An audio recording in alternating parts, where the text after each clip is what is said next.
Good afternoon and welcome to Full Size Ford. Today on the channel we're going to be doing something a little bit different than you normally used to seeing on the channel. We'll see how you guys react, how you like it, and if you let us know if you want to see more of this kind of stuff. We're going to look at a 95 Taurus SHO.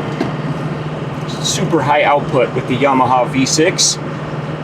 Of course it doesn't run, because why would we buy a car that runs? That would be way too logical. So, again, we should be there in just a few minutes and try to get this thing loaded up. Alright, should be getting close here.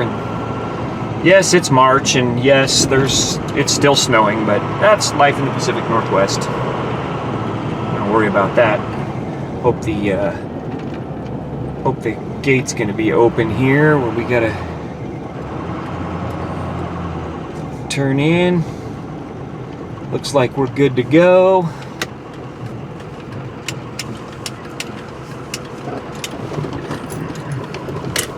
There she is, sitting over there in all of her glory.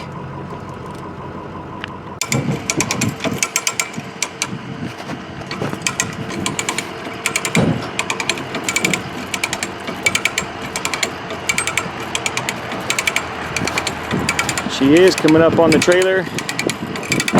I'm gonna write a country song about should have bought a winch for my car trailer. It'll be your next big club hit. Watch for it.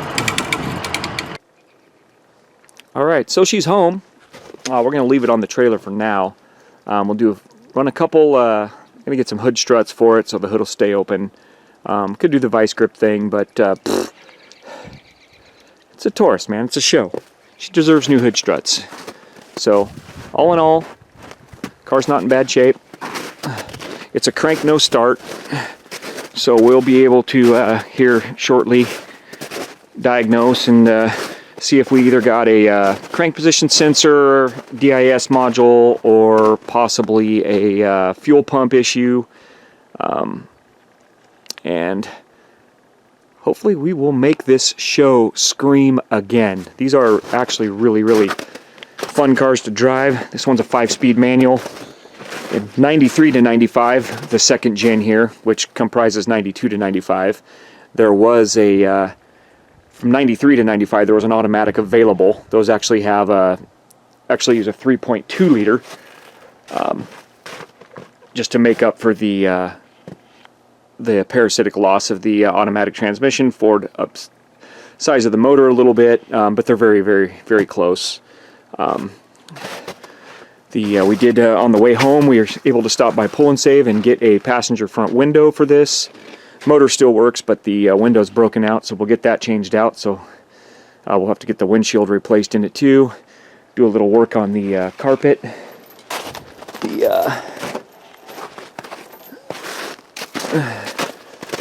See, I think the door will open with the trailer on it here.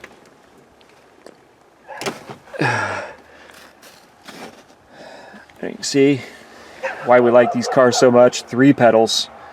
We were able to find that trim piece at Pull and Save as well. So we get that changed out. We'll get this interior cleaned up. It is a silver car with leather.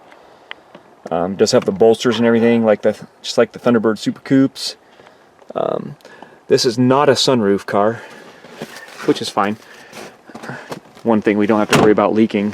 And like I say again, comment on this if you guys, and we'll show you the process of diagnosing this thing and getting it to run. Comment on this if you guys want to see more of this late model kind of stuff. Again, we're primarily a Galaxy full-size Ford channel, so forth, from 55 into the 70s, but kind of have a penchant for these 80s and 90s cars. We have a few of them sitting around. Got a 93, this is an LX50 hatchback Mustang. This belongs to my oldest son. He's been kind of working on it. Automatic car. But we were able to buy the car a couple years ago. It only had 98,000 original miles on it. So again, it needs a little work. Paint's oxidizing. But we'll work on that. This is my youngest son's car. This is an 86 Turbo Coupe. It's a 5-speed car as well. It's got the 2.3 turbo. It's got some motor problems. We're working on that as well. 92 Thunderbird Super Coupe. This is a 5-speed car also. This is a high mileage car, but just a car we bought to kind of beat around with, have some fun with. We'll try to bring you a little bit more on that one as well. Working on getting some interior stuff done. The interior was gutted when we got it. Had some different seats out of a different car.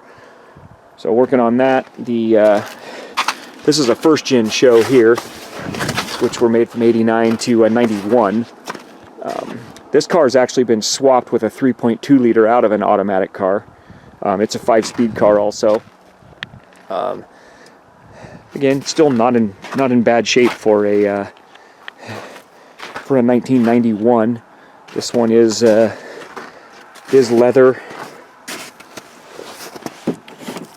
It's locked up, but this is a sunroof car.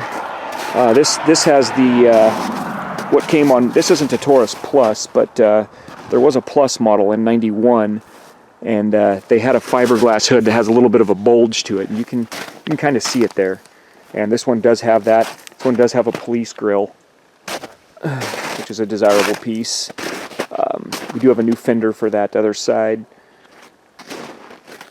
And again, this one needs a little bit of motor work, needs some valve stem seals replaced, so we'll be diving into that. You can let us know if you want to see what that process is going to entail. And then this here is a 93 Thunderbird. This one is not a Super Coupe, but it is a LX with a 5.0. 91 to 93, these cars and the Cougars had the same HO50 you found in the Mustangs. And that's what this car has, with an AOD automatic. No manuals available with these, only the Super Coupes. So this car's got 119,000 miles on it. Good shape, good driver, good cruiser. So we'll just kind of play around with this one. So again, let us know if this kind of late model stuff kind of interests you. Finally, we'll end with this part of it with a 2014 Fusion SE. And people go, what's so cool about that? It's just a Fusion. There's millions of these on the road. And you're right, there are. But this one is actually a little bit different in that it is one of the rare models. It's a 1.6 liter with a 6-speed manual transmission. This is the last year you could get this motor and transmission. It's basically the Fiesta ST drivetrain, 1.6 6-speed that was available in the Fusion in only 13 and 14. After 15, these Fusions were all automatics.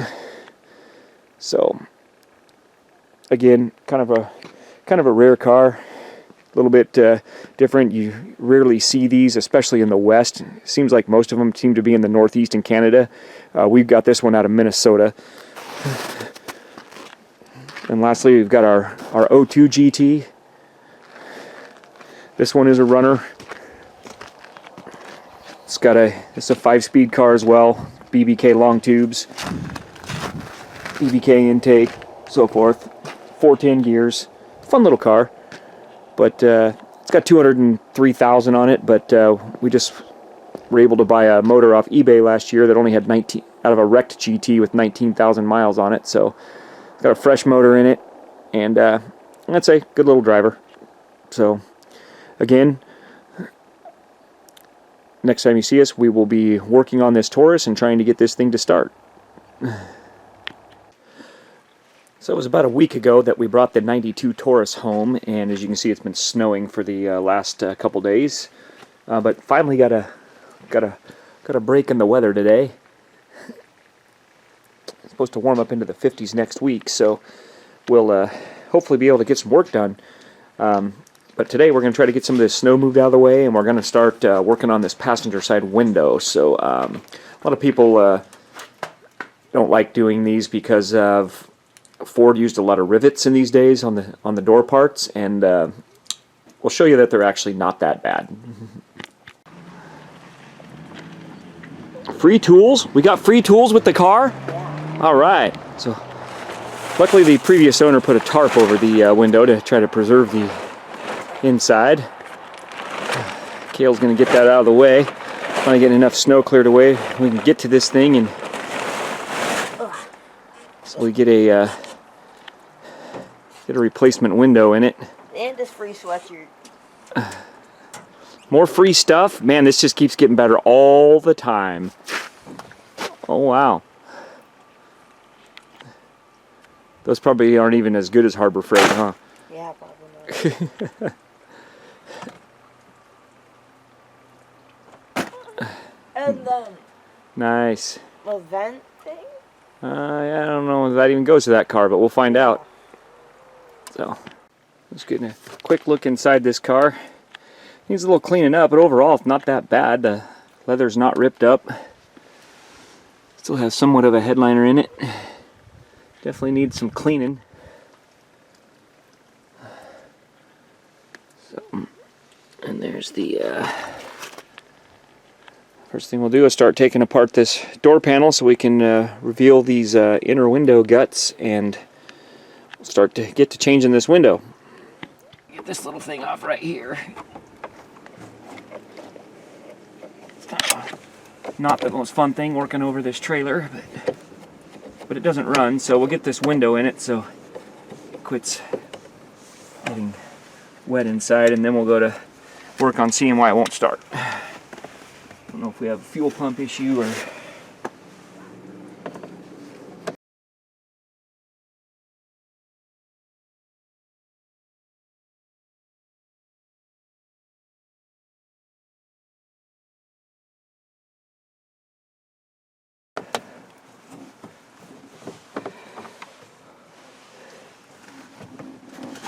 Typically, once we get all these screws out of here, we'll be able to pop this panel off.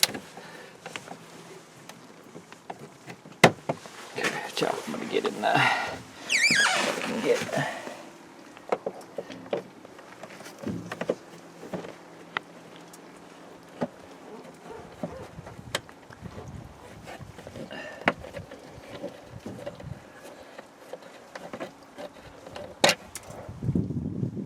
For some reason the SHO seems to have more screws than the regular Taurus. I don't know if that's true or not, but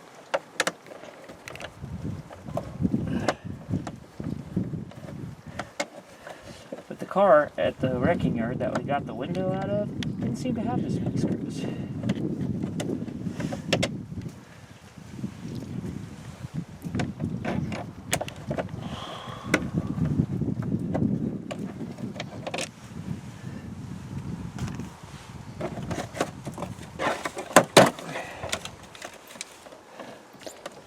Okay, so now we're going to need to get basically a 5.5 to release this to get this wiring harness off of here.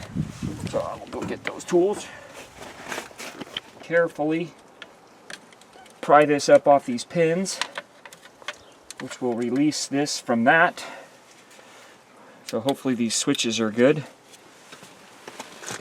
I was told by the previous owner that that this actually still, that the track goes up and down, it's just the glass is broken out of it. So we'll see if that's actually correct. So now we should be able to pop this off of here as long as this screw has come loose. This is the one you can't see.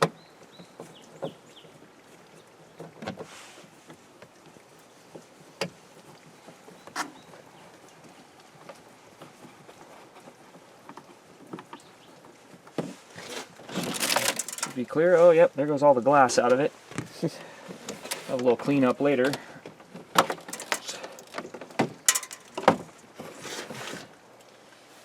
A couple little things to, little twist of the light here. Pull that off. And there comes the panel. So we're just going to set that inside the car. It's actually in pretty good shape.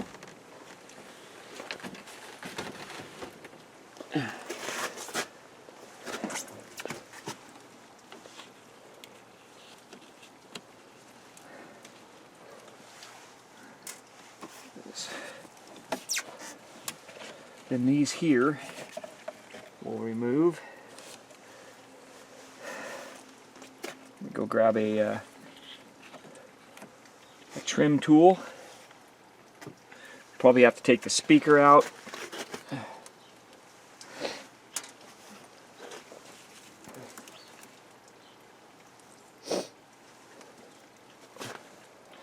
So there is a couple bolts, I think, over here that we have to get to pull this thing out. So let me go get a trim tool so we can pull that. Oh, I'll go this way. There. Okay.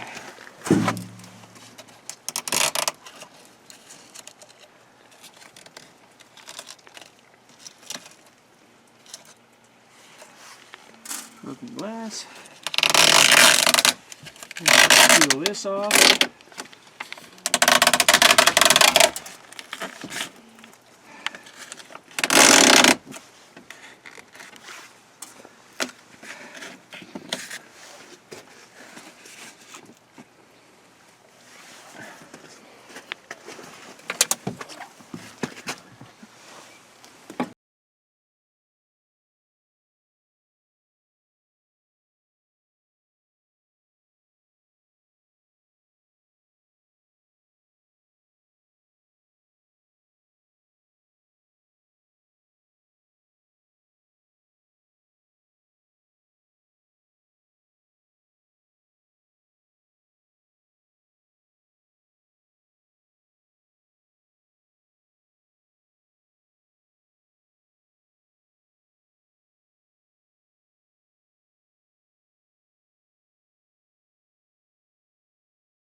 Out of here without breaking it.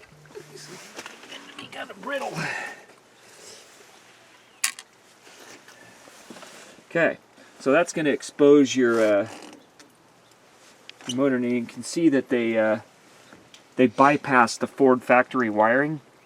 You can see it's cut right here, and somebody wired in the connectors to a regular speaker. So because the deck has been replaced, it's no longer the Ford system.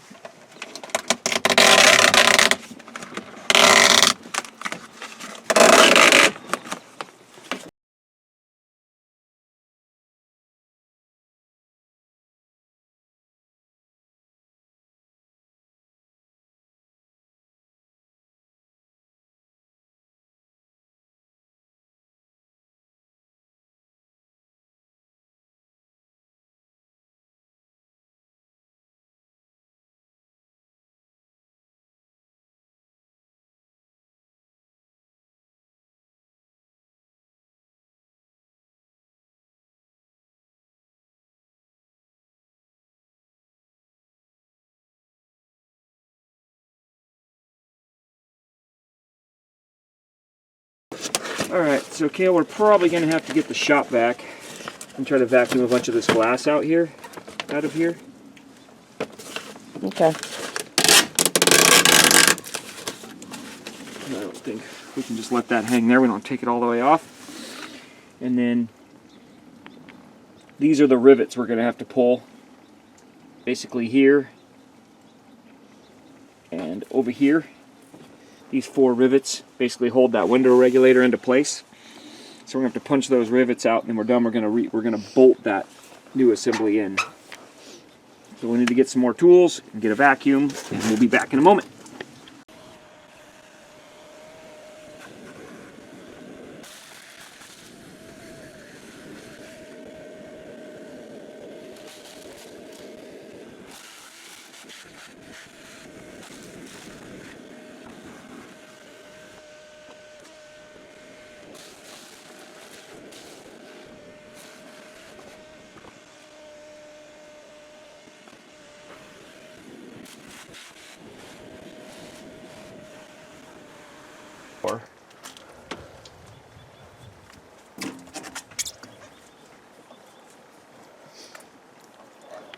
So we're going to take this little nut off the outside here. It sits in there. And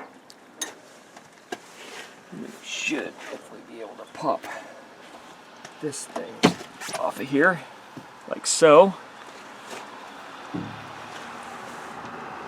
This thing inside the car. And then we got this little piece here, which will typically, I think, will just pop off I don't think it's held in by anything. I think it's just clipped in there.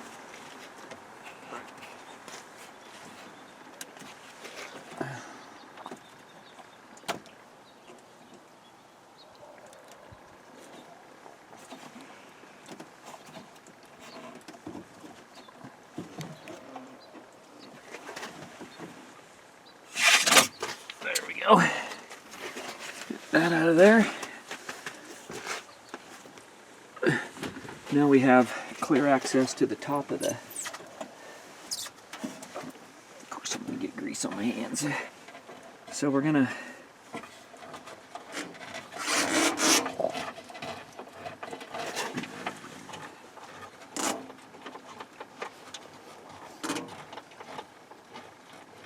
pull the little stopper out of there.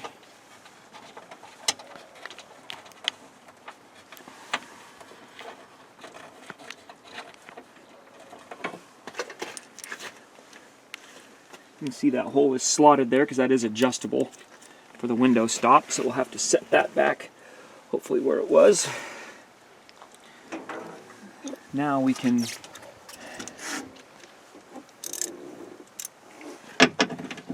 these two bolts. I say most of the bolts that Ford likes to use on this kind of stuff are 11 millimeter.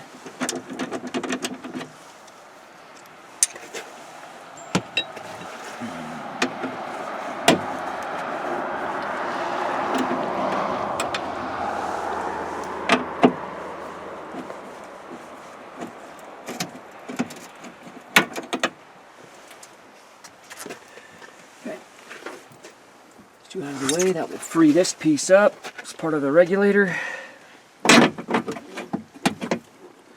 Okay, and then we're going to have to, the part that nobody loves, the rivets. These are going to be kind of tough to do right here. Punch these out. Take a little punch and punch the centers of them out.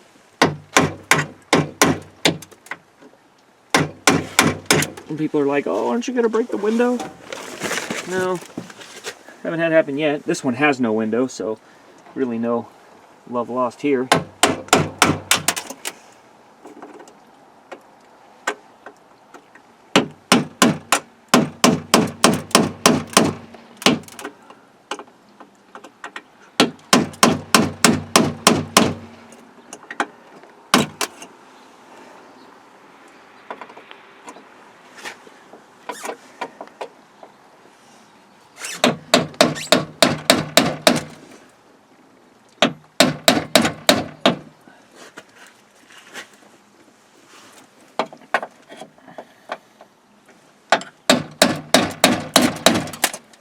Okay, so we punched all the centers out of them.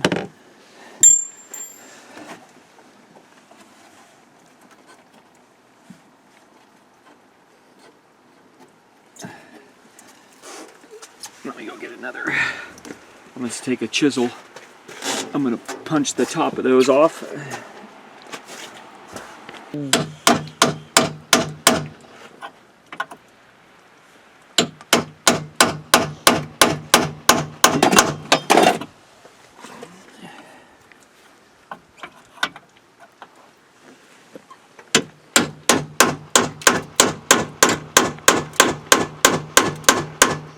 Yay, son.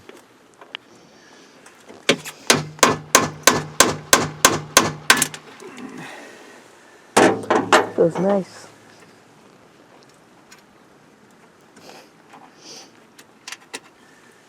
That's what the rivets look like on the back side.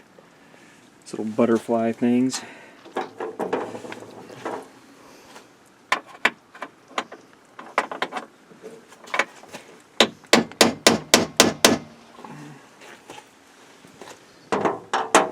Thing we might want to do.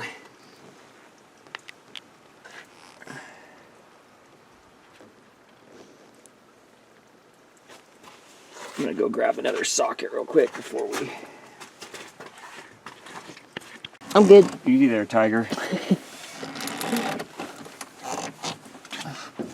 I'm gonna go ahead and unbolt this regulator from this.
regulator unbolted. And we can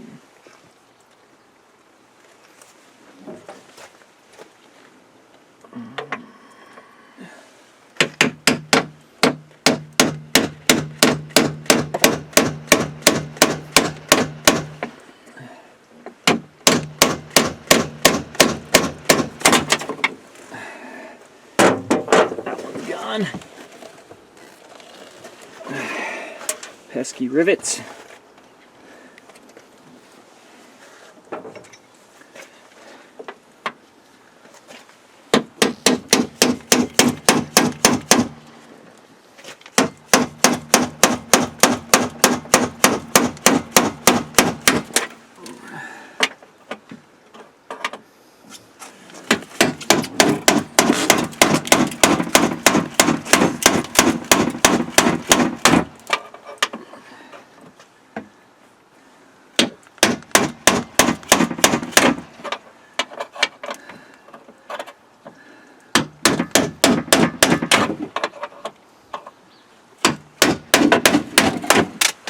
Okay, so that should be all the rivets gone.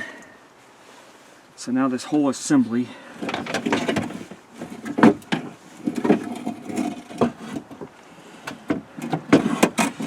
should come out of here beautifully.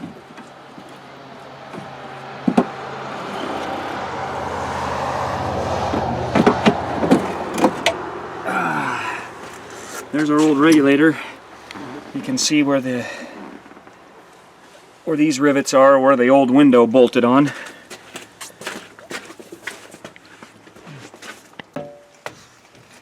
a fun part. Get this thing to go down the side there.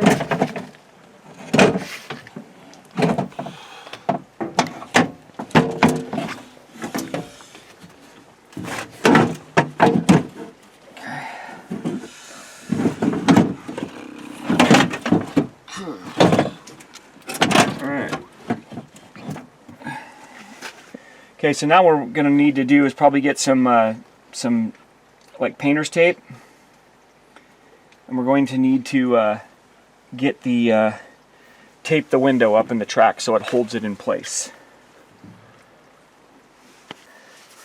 All right, so while we have to get all the rest of this situated, get the regulator back on, and get this mechanism bolted back on, we'll use some tape to hold the window up in place.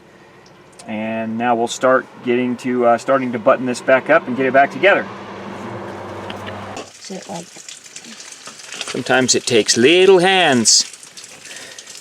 This is one of the most frustrating parts. Probably would have been a lot easier to put this bolt in before we put it in the door, or run it in from this side, but I'm afraid the bolts that I got might be a hair too long. These are 3/4 inch bolts, 1/4 by 3/4, because it was the smallest grade 8. Even though grade 8's probably not necessary, I like to do everything overkill. Grade 5 probably would have been fine. If we had had a 1/2 inch bolt, probably would have made this a lot easier. But we're in it now, so we're in it to win it.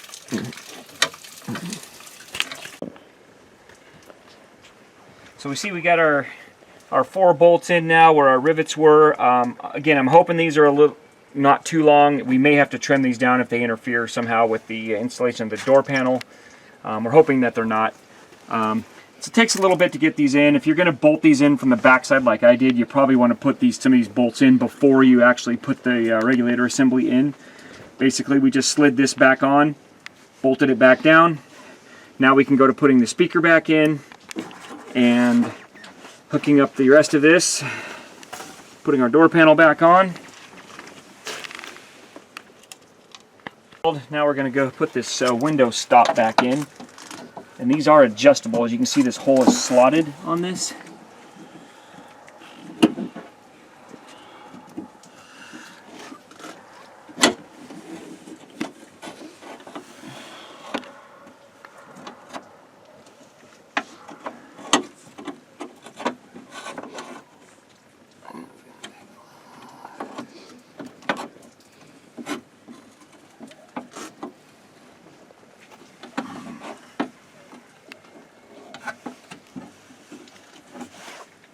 Probably should have put this in from the bottom.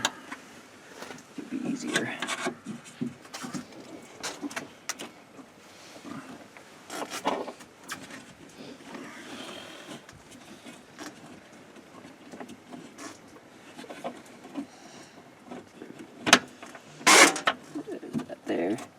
So what I'm going to do is I can see my marks. I'm just going to try to put it back where it was.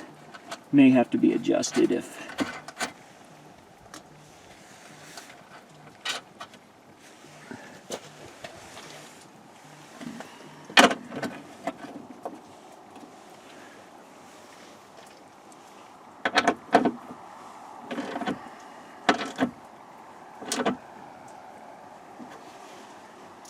Okay.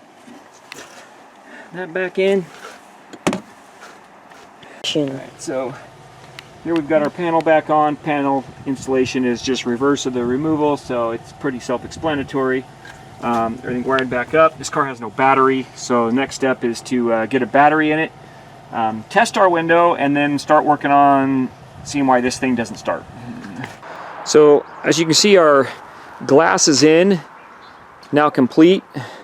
So now next steps would be putting a battery in, testing our window, and seeing if we can get this thing to start. Previous owner told me that he drove it, brought it home, parked it, went out the next morning, and it would crank but wouldn't fire. There can be several issues with these. Could be a fuel issue, could be a crank position sensor, could be a coil, could be the actual PCM, the engine management computer. So we're going to throw a battery in this thing and see what happens and go from there. We're going to throw a battery in this thing. Cables are kind of corroded, so we'll have to deal with that. But for now, we just want to see if this thing will actually fire up. Struggling much? So let's go ahead and hook up the battery, and you want to check for smells or sparks or smoke, and I don't see anything going on right here, so I'm optimistic about that. So alright, so let's grab a key and we'll see what happens here. Okay, so let's see if we get anything now that we've got the... you have the lights coming on the doors, that's good. We've got electrical power to the car. Oh, we've got dingage. We've got dingage. Let's put her in neutral. Does it have fuel? Shows that it has over half a tank. Previous owner drove this car in October, so hopefully the fuel is still good. Should be all right. So let's push in the clutch and see what happens.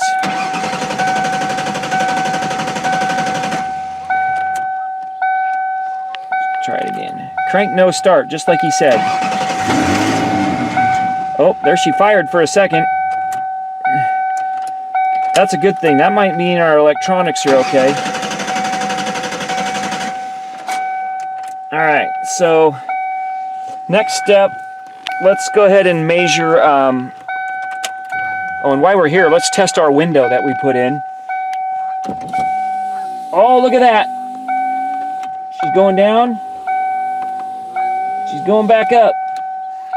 See if the driver one works. Oh yeah. All right. Okay. So ignition's off now. Let's figure out a let's hook up a fuel pressure gauge.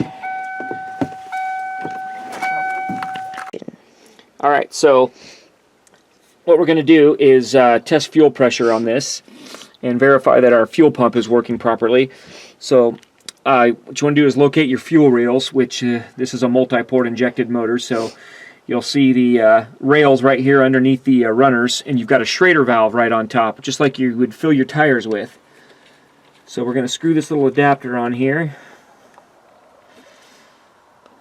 Alright, then we're going to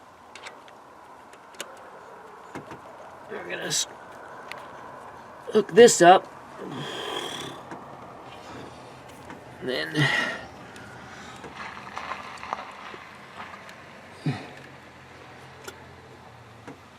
okay, so with the key off right now, we've got this all connected. We're going to watch our gauge here, and we're going to see Cale's going to go ahead and turn the ignition on, but he's not going to try to start it.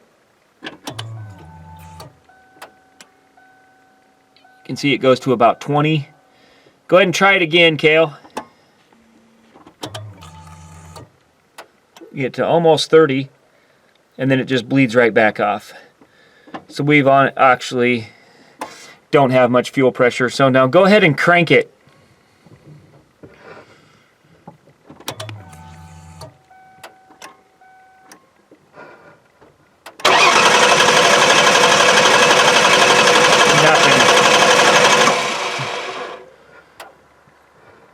All right, go ahead and just cycle the ignition on again.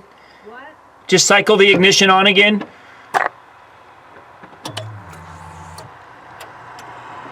Immediately falls back down.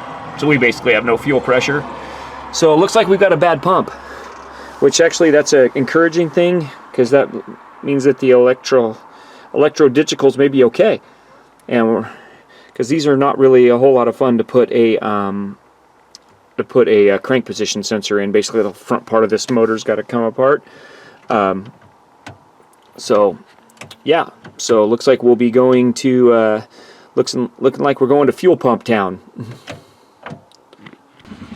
So that's going to conclude part 1 of the 95 Taurus SHO. In the next video we will be putting a fuel pump in this car. We're actually not going to do it here on the trailer. These cars, the fuel pump is mounted like midship, like under the rear seat.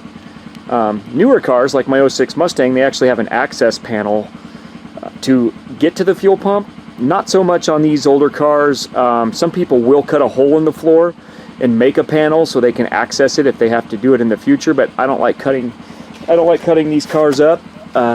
So we're actually going to do the right thing. We're going to drop the tank, and of course it's got a half a tank of fuel in it, which we'll have to get the fuel drained out to make it not so heavy. And we've already got a Walbro 155 liter per hour pump. I know some people are going to go, why don't you go 255 or the 190? But this is just a stock car. This Walbro pump is going to be, you know, we're not boosting it or anything like that. We're not going to turbo the car or nothing, so we don't need to go to a bigger pump and have to mess with the regulator. The Walbro 155 will not overpower the regulator. So just want to hit a couple things on the window replacement.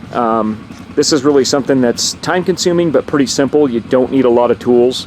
Basically just a 5/16 socket, an 11mm socket, maybe a trim panel tool for the doors, plus your hammer, punch, and chisel to take care of those rivets, and then just have just want to let you know the 1/4 inch by 3/4 inch long 1/4 by 20 bolts that we used worked just fine. We put them in from the door side out. Just remember to put them in your regulator before you drop it down in there. Makes life a lot easier. Or make sure you have a child with very small hands, or it's going to be almost impossible to get that bottom bolt in, the forward one. Again, wasn't a hard process. Everything's working fine on the window now. If you've got any questions, feel free to ask us in the comments. We're here to help. And we'll see you on the next round when we go ahead and do this fuel pump.